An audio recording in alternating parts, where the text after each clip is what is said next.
Elon Musk is now leaking DMs, which is against his own terms of service, over the controversy and scandal we talked about yesterday. Because for months, Musk had claimed to be a top-ranked player in games like Diablo 4 and Path of Exile 2. But then, top PoE content creators and players alike accused Musk of being boosted, right? Releasing evidence that someone else had leveled and geared the characters on his account. But also, since then, we've seen people like Screamhard, who's played high-end Diablo 4 content with Musk, coming to his defense and saying that it's not hard to believe that Musk is a nerd. Right, and in that short video, it included a small clip of Asmongold saying, there's no way he played that account. Like, I'm sorry. I think he bought the account or somebody played it for him. 100%.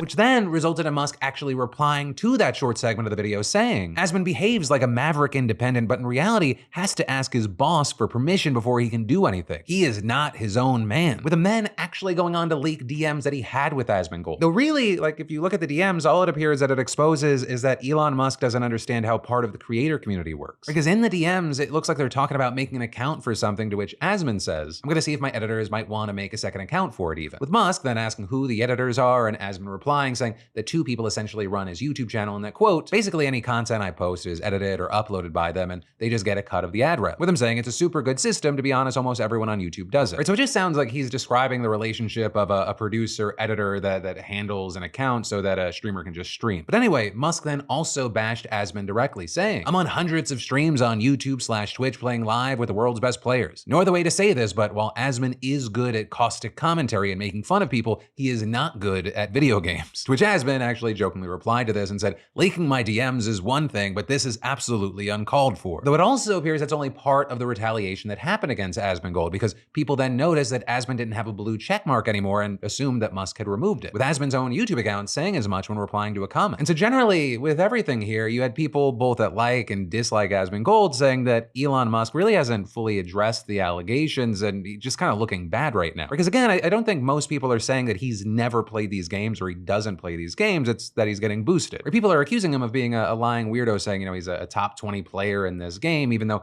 someone's helping build that account. So when he posts a clip of him clearing high-end Diablo 4 content with other players, that doesn't address the accusations. But I don't know, that's the situation. And as far as my opinion, this is just so weird. Everything's weird and lame about this. Like, there are a few things up in the air. It appears that Asmongold has his blue check mark again, though it's entirely possible he just paid for it again. No one's really said anything. And for me, I just think it's a very bad look for Musk to be leaking DMs and also completely, in my eyes, missing what was happening in those DMs. But that's just my take, and whether you agree or disagree, I'd love to hear your thoughts on this or anything else that stands out to you in those comments down below. And while you maybe leave that comment or you're just digesting the weird lameness of that first story, let me say, sup you beautiful bastards. Welcome back to the Philip DeFranco Show, your daily dive into the news, how it's being covered and how people are reacting to it. This, of course, is your last show of the week, because I got a brand new show for you every Monday, Tuesday, Wednesday, and Thursday at 6 p.m. Eastern, 3 p.m. Pacific. And today, like seemingly every day of 2025 so far, we have a lot we need to talk about today, so let's just continue with this. Have you ever looked at an ad and you were like, what were they thinking? Well, in today's episode of Advertising Got Wrong, we have Pakistan International Airlines. And that is because they're currently in hot water with their government after they decided to announce that their airline is resuming flights to Paris, which is something that you would think to yourself, well, how the hell are they gonna land in hot water? That's nothing. Well, here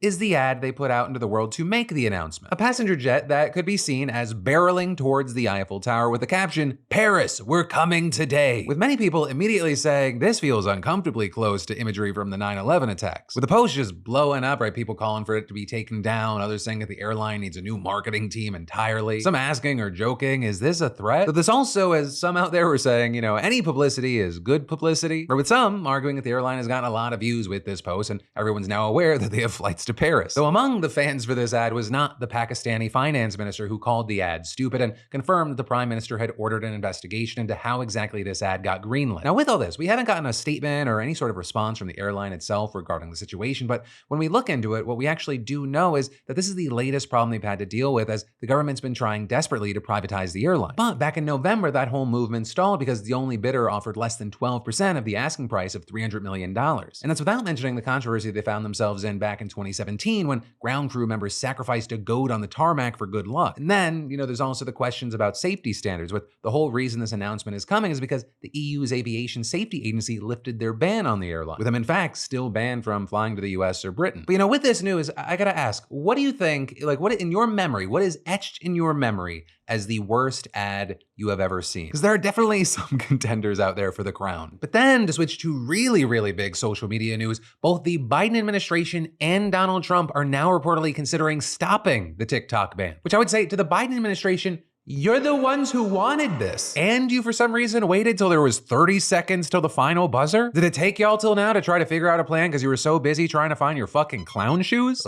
I apologize. The opinion section is supposed to be after the story. So let's walk through this. The ban is supposed to take effect on Sunday, but on Monday, Donald Trump will be the president. And sources told the Washington Post that he's considering an executive order that would suspend enforcement of the ban for 2 to 3 months in an effort to negotiate a sale of the platform. Though with that, I'll say it's pretty unclear if an executive order like this would actually work. And understand I say all of this as the Supreme Court has not yet issued its ruling regarding the ban, though it does look like it's on track to uphold the ban, reportedly. And regarding Trump and this potential executive order, you had the Washington Post explaining the strategy of using an executive order has fueled doubts among some legal observers who argue the president's word can't entirely overcome a law that Congress approved with overwhelming bipartisan support. But people close to Trump still seem adamant that they'll try something, with Mike Waltz, Trump's incoming national security advisor, telling Fox News yesterday, TikTok itself is a fantastic platform. The algorithm is amazing. We're going to find a way to preserve it but protect people's data. And that's the deal that will be in front of us. And it is kind of a funny plot twist that Trump, of all people, is in position to potentially save the app. Right? Because even though in recent months he has been pro TikTok, you might remember a few seasons ago, he was pushing for a ban during his first term. But like I mentioned at the beginning of this story, he's not the only one considering this. There are also reports that the Biden administration is trying to find a way to step in. And that's again, even though Biden himself signed the ban just last year, with an administration official telling NBC News here, Americans shouldn't expect to see TikTok suddenly banned on Sunday, and saying that officials are exploring options. And again, this feels like clownish last-second behavior. The guy literally gave his farewell address last night. But also with this, I will say, you have places like NBC reporting that even if the Biden administration does come up with a last-minute plan, they're still essentially punting the problem to Trump. But with also some reports saying that Trump could opt to just not enforce the ban point blank. Though, as we've talked about in the past, with the companies that could be penalized for not complying, they probably want more than a wink, wink, thumbs up that they're not going to get in trouble. So it's expected that as long as there is a ban on the books, they'd probably pull it from the app stores. Now, also notably here, earlier this week, we saw Senator Ed Markey saying that he'd be introducing a bill that would extend the deadline to ban TikTok by another 270 days. So, that is something to look out for. But in the meantime, you have people looking for alternatives. And like we talked about earlier this week, there's been this great migration to a Chinese app known as Rednote. And that migration has only gotten bigger, with reports saying that Rednote has gotten over 700,000 new users in just 2 days. But also, just today, you had CBS News doing a report noting that it's not free from ban concerns either, with a US official telling them that it could face an ultimatum to divest or get the boot, and adding, this appears to be the kind of app that the statute would apply to and could face the same restrictions as TikTok if it's not divested. With also one cybersecurity expert saying Rednote was never meant for outside of the China market, saying all of the data sharing and all the servers to which the data is being shared is in China. It means that they are exempt from all these data protections and outside of the view of the American government, noting its terms and conditions are in Mandarin, leaving non-Chinese speaking users unclear about what data is collected and how it's used. So a big key thing I will say here is that the TikTok users that have moved over are making it very clear they do not give a flying fuck about giving their data to China, with some even saying they'll give it to Xi Jinping personally. But for now, who knows what the hell's gonna happen. By the next time you see my face, it might be fucking Mr. Beast talk for all I know. And if you can't tell, just the handling and the backtracking and just the sheer stupidity that's been on display with this whole story, it makes me very much feel like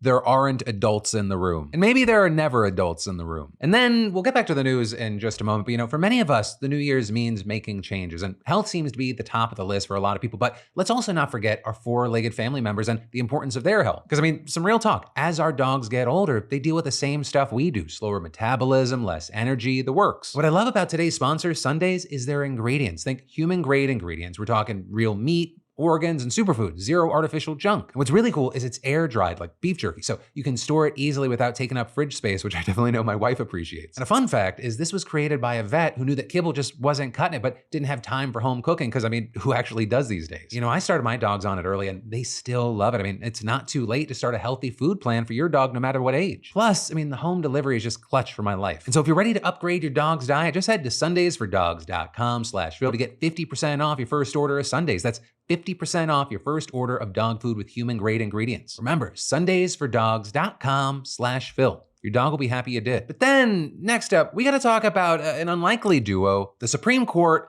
and porn. Right in that, because during oral arguments in a case yesterday, the High Court justices signaled that they are likely to uphold a Texas law requiring age verification for porn sites. A move that many say would roll back not only First Amendment protections for porn, but potentially even open the door to broad restrictions on online speech. Because specifically, the law in question requires people to verify their identity and prove that they are over 18 in order to access any website where more than a third of the content is deemed what they call sexual material harmful to minors. With that law then also mandating the sites post a warning that porn is potentially biologically addictive and proven to harm brain development, which is also a claim that's been widely disputed by experts. Now also, notably here, Texas is just one of the nearly 20 states that have imposed these kinds of age gating laws. And as we've talked about before on the show a handful of times, those laws have then resulted in Pornhub suspending service in almost all those states, which has essentially made one of the world's most popular and well-known adult sites unavailable across a wide chunk of the South. But in Texas, Pornhub and other adult industry groups sued, claiming that the law violated the First Amendment and the identity verification requirements raise very serious security and privacy concerns, with them arguing that users' identifying information could be hacked, sold, or otherwise misused, thus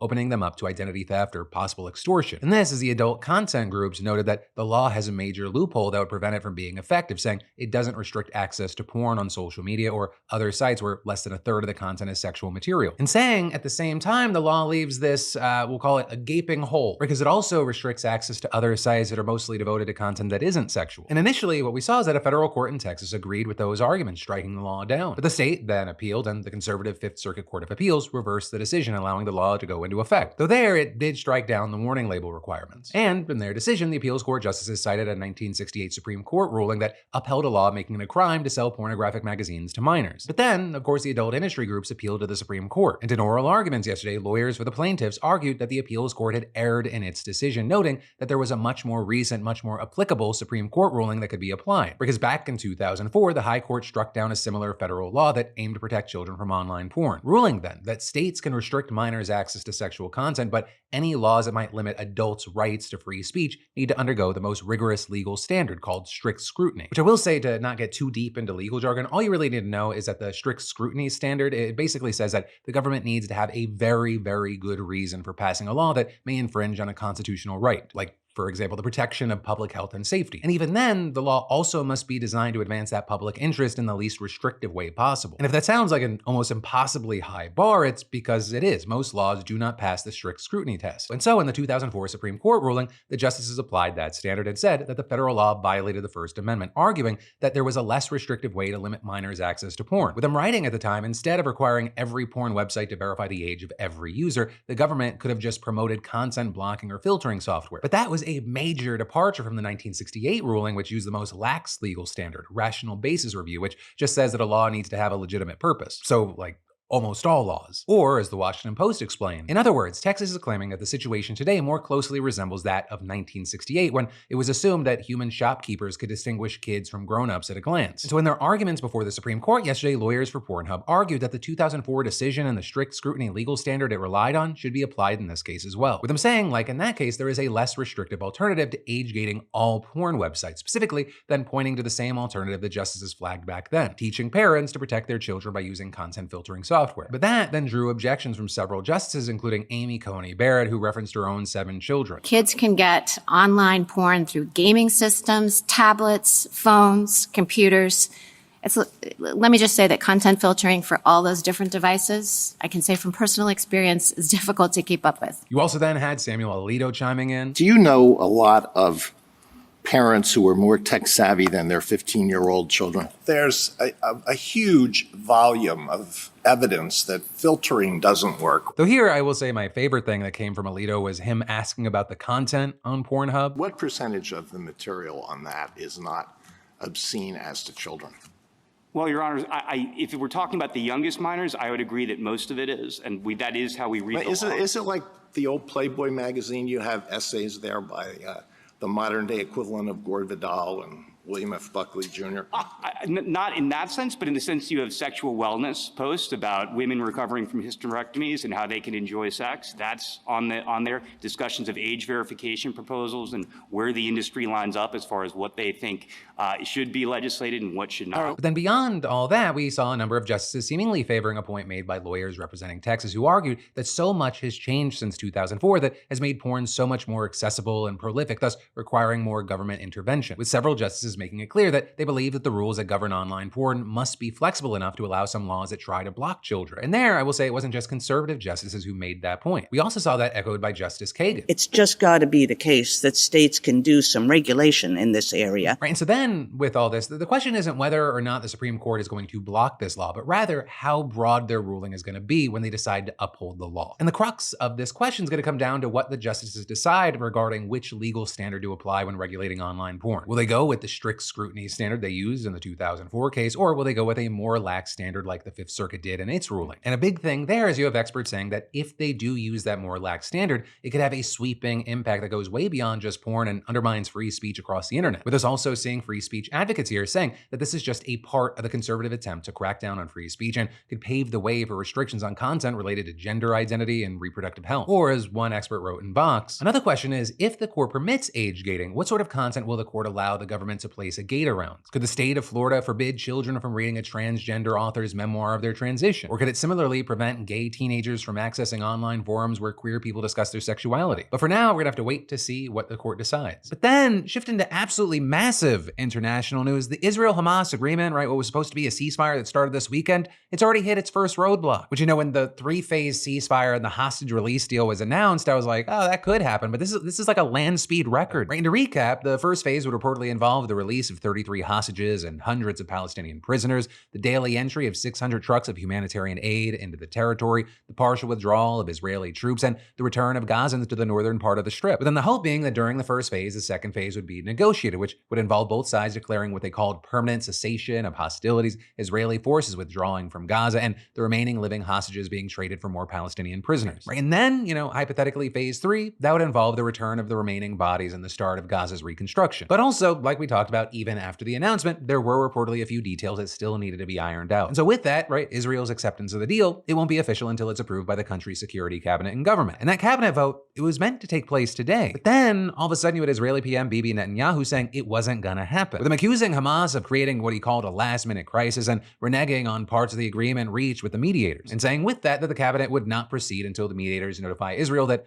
all elements of the agreement have been accepted. And specifically, according to Netanyahu's spokesperson, Hamas was demanding the release of, quote, certain terrorists unacceptable to Israel, with them then also claiming that there were last-minute disagreements about how Israeli forces would be deployed along Gaza's border with Egypt during phase 1. But on the flip side of this, you had one senior Hamas official reportedly asserting that there is no basis to Netanyahu's claims, with a member of Hamas's political wing saying in a statement that Hamas remains committed to the ceasefire agreement announced by the mediators. And also, notably, as Netanyahu accused Hamas of holding things up, the Israeli military continued its attacks on Gaza, with reportedly those airstrikes killing at least 77 people just since the announcement of the deal last night. And reports claiming that those dead include at least 20 children and 25 women. Now, with all that, right, you have some skeptical of the claim that Hamas was the reason, or at least the only reason for the delay, with people pointing out, for example, that Netanyahu is under pressure from his far-right allies. Because going back, when Netanyahu regained power for a second time back in 2022, he did so by forming an alliance with Itamar Ben-Gvir and his Jewish Power Party, as well as Bezalel Smotrich and his religious Zionism party. With now Ben-Gvir, the Minister of National Security, and Smotrich, he's the Minister of Finance. And a key thing is that both of them have long opposed any kind of deal with Hamas. And in fact, they and other members of their parties have repeatedly threatened to abandon the coalition if a deal was finalized, which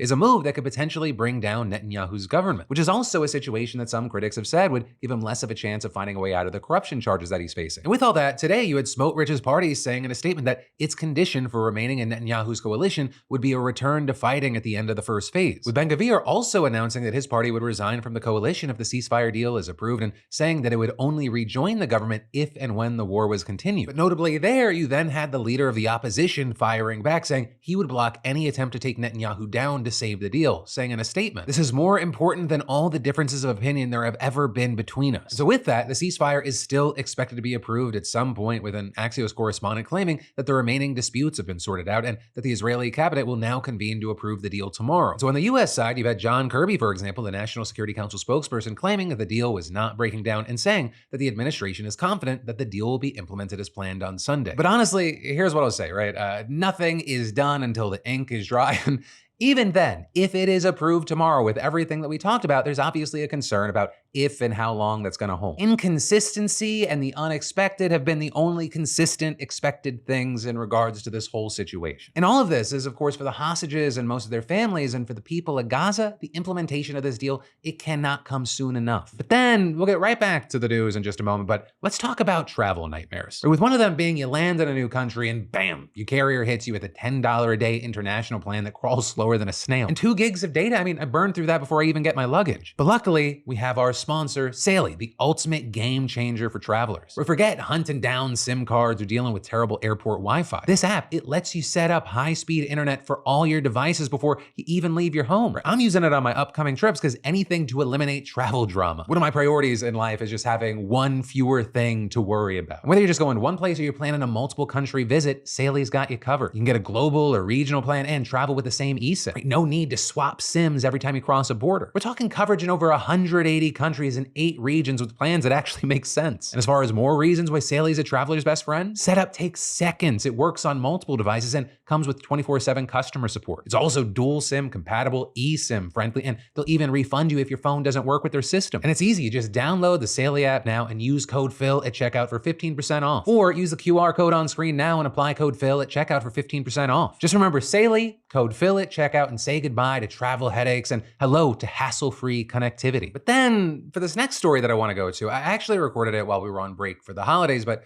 honestly, I just haven't been able to get it out of my head since. It's weird, messy, heartwarming, and heartbreaking all at the same time, so here you go. Today, I want to go a little deeper with you on a little piece of news from back in September that slipped under most people's radar, but it actually rocked an entire global industry. It's really interesting. It's going to change a lot. Namely, what I'm talking about here is that China's foreign ministry held a press conference where they announced that foreigners can no longer adopt any Chinese babies. Because you see, since 1992, when the country's international adoption program began, some 160,000 children have gotten adopted to parents in other countries. With a big thing being that more than half of those went to the United States. And one of the biggest reasons they had so many babies to give away, and specifically so many girls, was the infamous one-child policy. Over 3.5 decades, Chinese parents favored boys over girls for several different reasons. Mainly, just classic straight-up sexism, but to be more specific, to make sure that one child could carry on the family name, inherit their property, and take care of them in old age. So China ended up becoming a bit demographically lopsided, not only in favor of men, but old people as well, since birth rates have declined. Which is why in 2015, the government loosened the policy to let married couples have 2 kids and then 3 kids in 2021. But despite those drastic changes in the other direction, birth rates still haven't recovered, which is one reason that many speculate that the government has ended transnational adoption. Though at least officially speaking, there was no reason given. But either way, this has left hundreds of aspiring parents with pending applications in the lurch. With them arguing not only was their opportunity to become parents ripped away, but so is the chance for many of these abandoned kids to live better lives in a good home. And generally speaking, it seems like there are good homes. Every single Chinese adoptee that NPR interviewed about this news said that they had supportive parents, and most said they had good childhoods. With them also acknowledging there that they might have faced a tough, uncertain life if they hadn't been adopted, and adding that they worry about orphans left in China. Which is why, with all that, it may shock you to learn that many of them actually support China's decision to terminate the program. For example, one woman who was found on a street corner in China who was adopted and raised in Texas telling the outlet, 2 truths can be held at the same time. I can be grateful and I can have a great relationship with my parents, but I can also still be critical of the systems that caused my adoption. Right? When you actually dig into it, it turns out that transnational adoption isn't always the fairy tale happy ending that advocates pitch it as. Right? First of all, studies show that adoptees suffer higher rates of depression and mental anxiety than non-adoptees, with those rates then going up even further for transnational and transracial adoptees. And not only do many of them have no connection to their birth parents, but like regular adoptees, they also lack a connection to their birth country and culture, which can end up just being really confusing for a kid who grows up with white parents in a practically all-white school in a predominantly white community, but gets treated as a foreigner. Yet they also then describe not feeling like they belong in Asian communities either because they're only adoptees. With then names like Twinkie and Banana getting thrown around, implying that they're yellow on the outside, white on the inside. And so adoptive parents are often faced with a dilemma, right? They can either try their best to assimilate their kid with the culture and forget where they came from, which is one adoptee explained is like naively hoping that your love can just cover up all the racism they'll experience. Or they can try their best to expose them to the culture that they came from, whether through videos, books, classes, or support groups with other adoptees. But however sincerely they try to be sensitive, adoptive parents too often just don't know how to provide the kind of support a non-white kid needs. So there being some speculation here, right? Maybe they simply don't understand how racism works, or they tell the kid, just shake it off, or they pretend it's not a big issue. None of which, I will say, is to say that transracial adoption is necessarily bad, or that plenty of adoptive parents don't build loving, caring relationships with their kids. The point is just that the story is much more complicated than adoptive parents saving non-white children from a life of squalor. But then also keep in mind, so far, we've only talked about what happens when the kids get there, right? We still haven't looked at where they actually come from. And when you actually start to dig into that question, you pull up a lot of really ugly history. Right? I mean, let's go back to China's one-child policy for a moment. Because you'll remember I mentioned how Chinese parents would give up girls for adoption so they could have a boy instead. Well, sometimes they actually kept their babies in secret, which of course was against the law. So in the late 2000s, reports trickled out detailing how government officials in Hunan province had taken advantage of the policy to seize babies and sell them into what was called a lucrative black market in children. Like, family planning officials would actually prowl around villages looking for a diaper on a clothesline, listening for the cry of a newborn. But then on the other side, parents also watching out for these officials and scrambling to hide their babies when the bureaucrats came by in a dystopian game of cat and mouse. But then inevitably, someone would get caught. The officials would demand a huge fine on the spot. The parents couldn't pay it, and they were left sobbing as their child got driven away in a government van, never to be seen again. With just story after story following a similar pattern, and mothers saying things like, "They grabbed the baby and dragged me out of the house. I was screaming. I thought they were going to knock me over." Or, "Our children were exported abroad like they were factory products." And they may as well have been products to the officials involved in this scheme because they raked in thousands of dollars in adoption fees for each baby. And remember, this is rural China that we're talking about. American dollars are worth a lot more than they are in the States. Now, with all that, back when this scandal first blew up, you had the Chinese government insisting that this abuse was actually rare and it was limited to a handful of local officials who had been fired. But the reality is, we really have no idea how many children were kidnapped, and in many cases, it's impossible to verify the baby's origins because the paperwork was fake. And so that way, the American adoptive parents get a document saying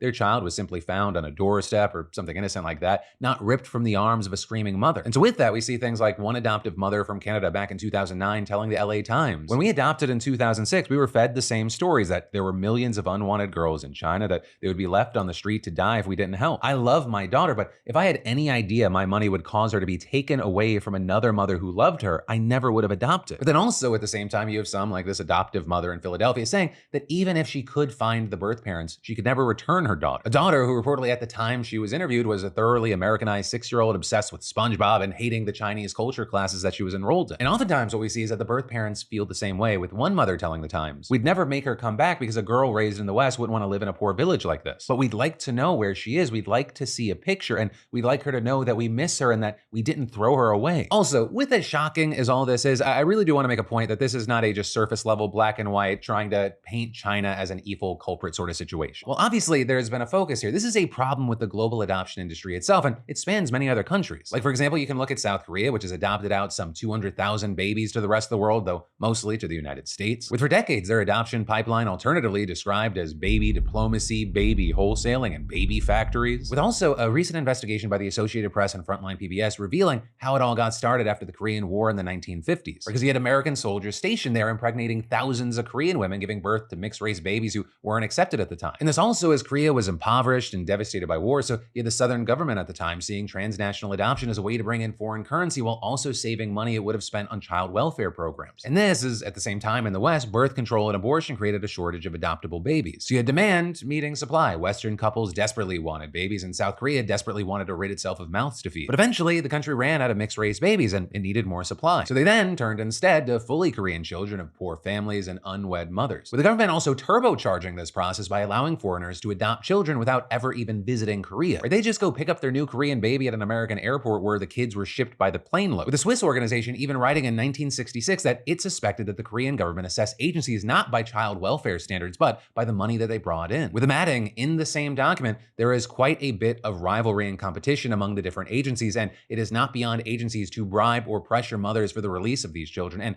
not beyond agencies to try to compete with each other for the same child. And the methods they used weren't much different from those in China, with agencies claiming that lost children were, actually abandoned children, making no effort to verify the origins of alleged orphans, and disguising others as having been born from unwed mothers to make them adoptable. Or sometimes people involved in the system just lied to parents' faces. Like, for example, this one father who told the AP that in 1986, the Red Cross Hospital told him that his newborn son had serious lung and heart problems, right? Something that would require a high-risk, very expensive surgery that could leave the baby dead or severely disabled, and he couldn't afford it. So under the hospital's advice, the father gave up his son to an adoption agency, which would then pay for the surgery and find a home that could handle the disability if he survived. With then hospital staff telling this dad and his wife that their son had died, with him saying, "It felt like the sky was falling. I felt like my heart was being ripped apart." But the thing is, that boy didn't die. Instead, what had happened was documents were drafted describing him as a normal, healthy baby born to an unwed mother, and just like that, he was shipped to the United States. With it not being until 2019 that this boy, now a 34-year-old man named Robert, got a call from the Korean government agency telling him that they had found his father. So in 2020, this guy actually then flew to Seoul, and his long-lost father was so excited to meet him that he ignored the quarantine quarantine and went straight to the apartment where he was staying, with Robert throwing open the window and shouting, "Dad!" to which his biological father shouted back, "My son!" And so now Robert visits his birth country often and talks to his dad on the phone every few days, with him telling the AP, "You're constantly in flux between two worlds, the one you could have and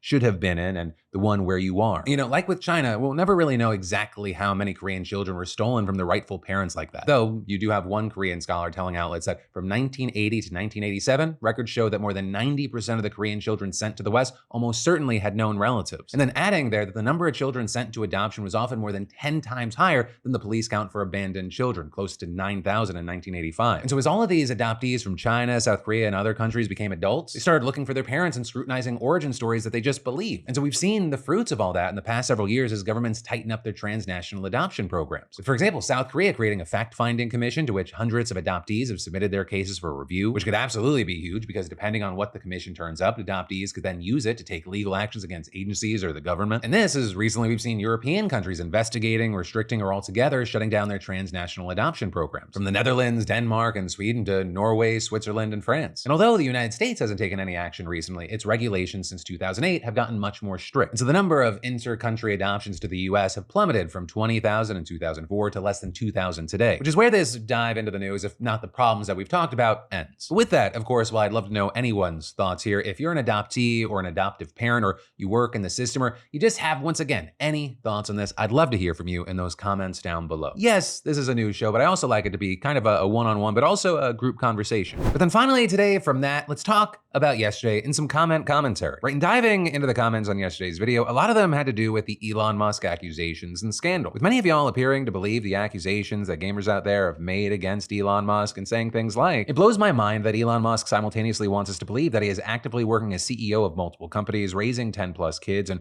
grinding multiple video games to the max rank. There's 24 hours in a day, bro." Along with saying things like, "I like how Elon has lied about his degrees, stock values, taxes, Hyperloop, company goals, company worth, his PhD offer at Stanford, cryptocurrency, Twitter, the election, COVID, etc., but being a fraudulent gamer somehow surprised people." And some of y'all describing the situation as, imagine if Musk was claiming to be one of the greatest grandmasters in chess of all time, and then when he tries to show off his skills, he looks confused about how you're supposed to move your pawns. That's basically what he's doing. And while obviously people can believe or not believe accusations that have been levied against Elon, or really anyone, more kind of just general and more universal is, I like this comment from Blair that read, "I once remember a businessman saying, and I'm paraphrasing, but something like, I like to play golf with someone because if they cheat, it shows that if they're willing to lie about something that's small, who knows what else they're lying about." Though we also saw Banquet saying, "Either I cheat or we're gonna be there all night." And yeah, honestly, as long as we're not playing for money, drop the ball. Yeah, you hit it there. I believe you. I'd rather that than you search for the thing for 10 to 15 minutes. Then separate from the news, I've been seeing these comments popping up. Someone saying, "I enjoy the new Phil talking in the corner of the screen format," to which I'll say, "I'm glad you like me and the new Lil Phils." That's what we call them, or rather communicate that specific cut internally. But then to go back to your comments about the actual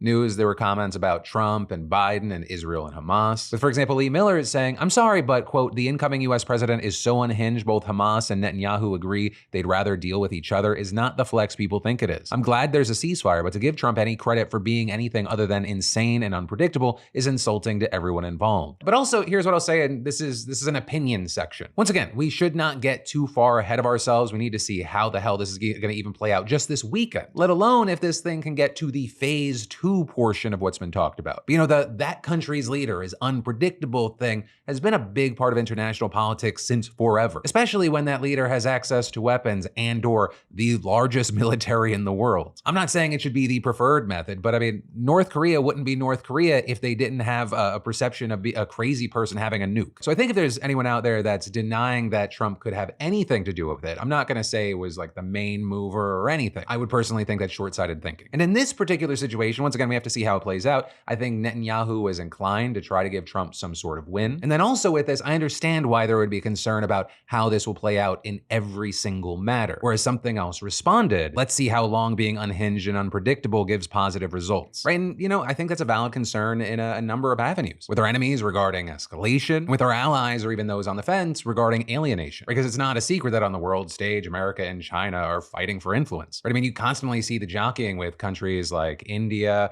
I mean, you see all of the negotiations and the infrastructure in Africa. But yeah, you know, time will tell how all this is going to play out. But on that absolutely cheery note, that is going to be where your Thursday evening, Friday morning dive into the news is going to end. And unfortunately, we will not see each other for 3 whole days, because remember, you'll get a new episode every Monday, Tuesday, Wednesday, and Thursday at 6 p.m. Eastern, 3 p.m. Pacific. Though I am playing with the idea of, in 2 weeks, starting to go from Sunday, Monday, Tuesday, Wednesday, Thursday. We'll feel it out. But with that said, thank you for watching. I love yo faces, and I'll see you right back here on Monday.